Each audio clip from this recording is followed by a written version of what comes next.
Okay? On the front seats, the passenger side swivels right around. But this side does require a few more steps in order to turn it around because of the steering wheel. The first step that you'll do is tilt the steering wheel tilt all the way up, and then the second step is to tilt the backrest forward.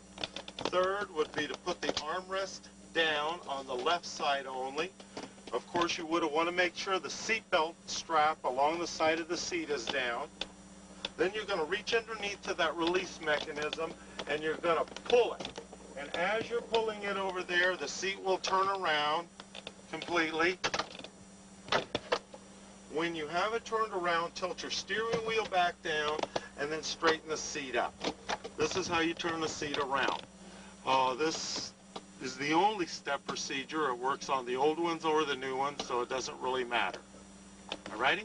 Talk about one of the last things, and that's the controls at the dashboard.